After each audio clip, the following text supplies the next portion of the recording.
आजको यात्रा मातार तीर्थदेखि मकवानपुरको पुराण्डीसम्म।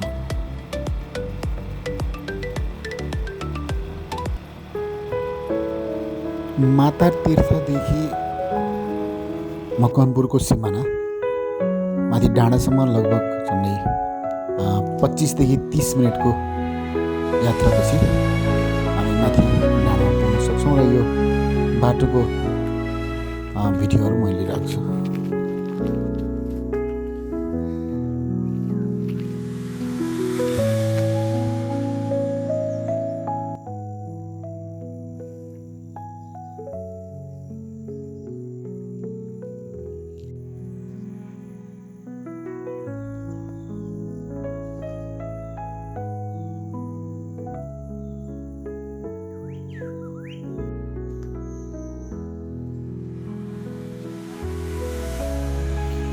माता तीर्थदेखि माथि डाँडासम्म पुरै भाग अफरोड छ।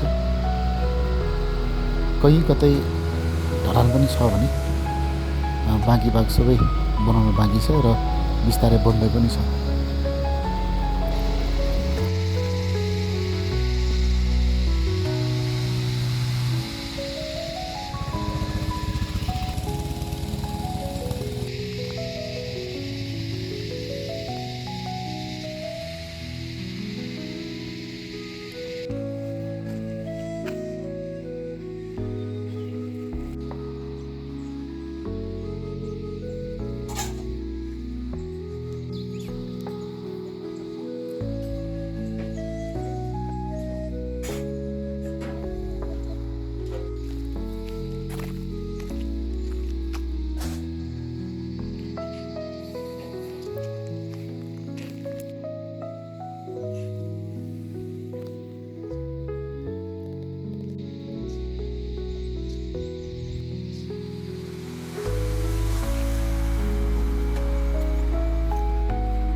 माथि डाँडामा चारवटा घरहरू छ।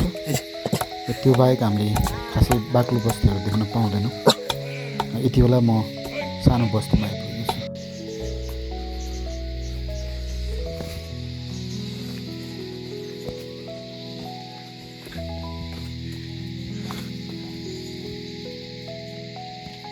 यो चाहिँ चन्द्रगिरी केबल कार भालेश्वर महादेव जाने बाटो।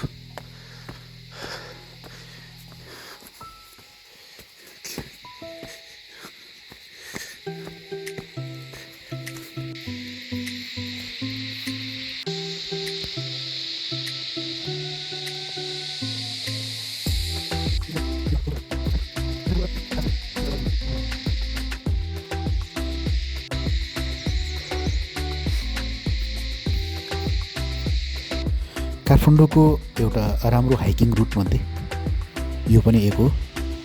यहाँबाट हामी भालेश्वर हुँदै थानकोट निक्लेर यात्रा पनि गर्न सक्छौँ। तामाङहरूको यहाँको स्थानीय तामाङहरूको चियान छ, चियान घारी पनि भन्छौँ यस्तो हामी यहाँ सामान्य यहाँको स्थानीय व्यक्तिहरूले।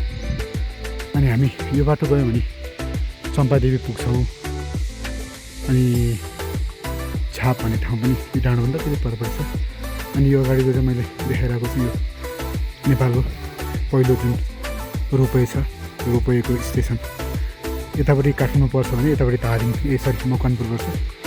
यो मकवानपुरको पिच रोड हामी यहाँबाट देखिरहेको छौँ। तलपट्टि यो सबै पिच हुँदै हामी कुलेखानी जान सक्छौँ, कुलेखानी हुँदै हेटौँडा। अनि यो चाहिँ हामी ठ्याक्कै म बोर्डरमा छु यति बेला, मकवानपुर र काठमाडौँको बोर्डरमा। चन्द्र शमशेरले स्थापना गरेको चन्द्र रोपेको यो स्टेसनमा छु।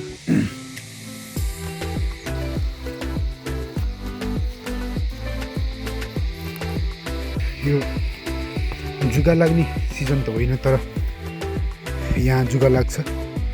मैले एउटा भेटाइसकेँ। यो फर्पिङ चम्पादेवी हुँदै हाइकिङ गर्ने रुट पनि हो। यहाँबाट हामी चन्द्रगिरी जान्छौँ, भालेश्वर मन्दिर जान्छौँ,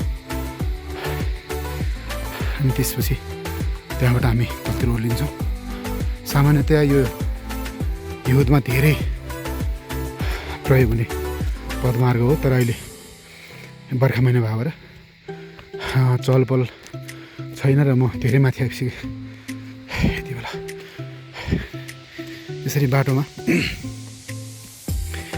मिलाएर ढुङ्गा उछ्याइएको छ, जसले गर्दा हिँड्नेलाई खासै समस्या छैन। यो चाहिँ चिहान।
चुन्डामा यति बेला म छु।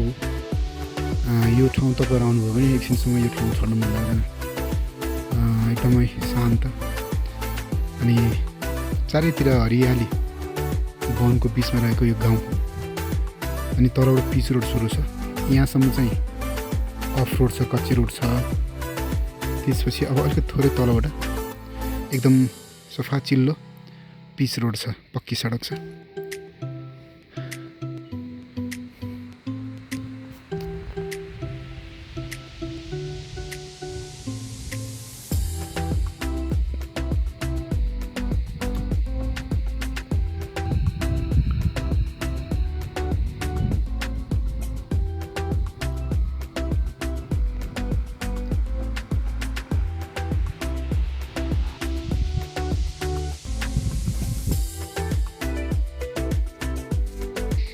यति बेला म यो मकवानपुरको यो गाउँमा छु। एकदम शान्त अनि चारैतिर हरियाली, मान्छेहरू एकदमै खेतमा काम गरिरहनु भएको। अनि यहाँबाट बन्दा, काउली, फर्पिङ, कालीमाटी, त्यसपछि यतापट्टि थानकोट लगायतका ठाउँहरूमा यहाँबाट गाडीमा लोड गरेर जाँदैछ। र माथि यो रोपेको जुन तार छ, रोपवे पनि यहाँ झुन्डिरहेको देख्छु मैले। मकवानपुर।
अनि सडकको छेउ अनि लस्करै मिलेर बसेको तामाङ अनि लामा बस्ती एउटा उदाहरणको रूपमा पनि आजसम्म पनि यो घरहरू हामी देख्न सक्छौँ। मिलेर बसेको यो सम्भवतः तामाङ बस्ती हुनुपर्छ। तामाङ बस्ती वा लामा बस्ती सडक सँगसँगै झन्डै जोडिएको एकै खालको घरहरू।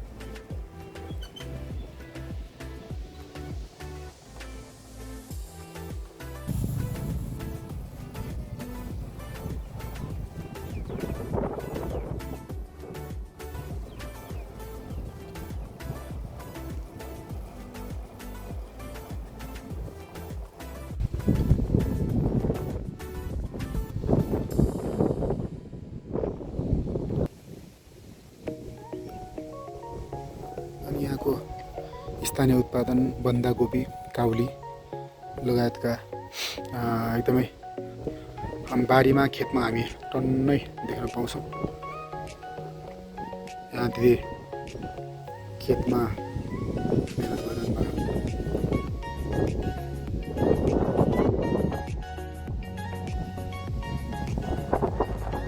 यो बाटो हामी गयौँ भने चाहिँ दाहिने लाग्दा खुरेखानी पुग्छौँ हेटौँडा र देब्रे लाग्यो भने फर्पिङ पुग्छौँ। अनि मकवानपुरको चखेल बजार यहाँबाट हामी यो बाटो यता गयो भने हामी चितलाङ पुग्छौँ। योभन्दा अगाडि म एकपटक यो बाटो चाहिँ अफरोड छ, एकदमै अफरोड छ यो चखेलको बाटो। अनि यहाँको स्थानीय बजार पनि हो यो सानो बजार जहाँ सामान्य खाद्यान्नका सामग्रीहरू यहाँका स्थानीयहरूको लागि उपलब्ध हुन्छ र खासै ठुलो बजार छैन, सानो बजार।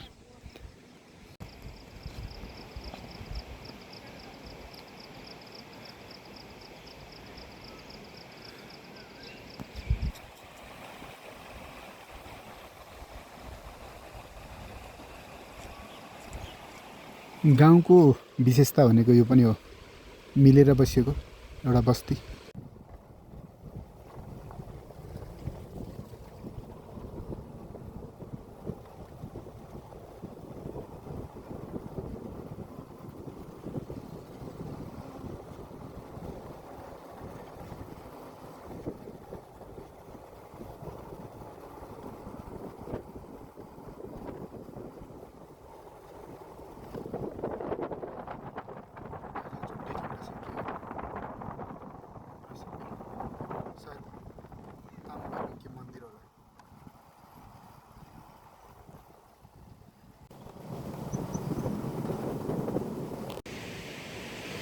यो चाहिँ मकवानपुरको पाटीचोर। योबाट गयो भने हामी चितलाङ पुग्छौँ। अलिक सजिलो बाटो छ। एउटा सानो बजार यहाँ पनि छ जसलाई हामी पाटीचोर भनेर चिन्छौँ। अघि नै म आएको बाटो चाहिँ यो बाटो।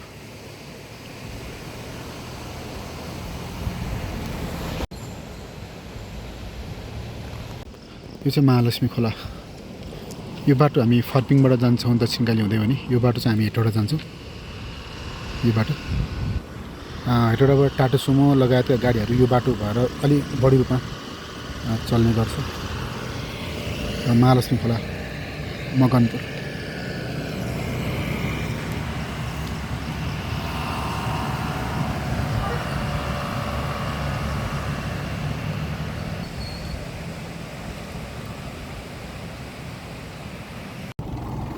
अब यति बेला म फर्किँदैछु बाटो। अलिकति मेरो माथिसम्म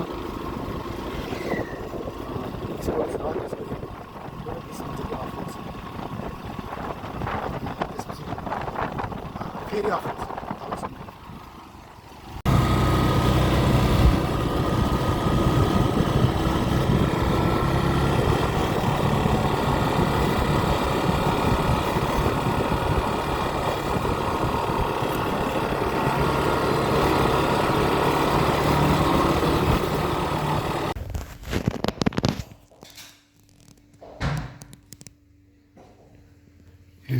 खाजा खानु बसेको हाम्रो क्याफे।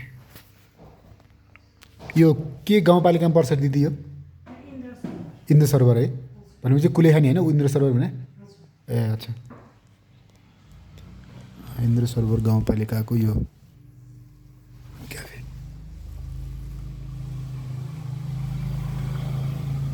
ओके।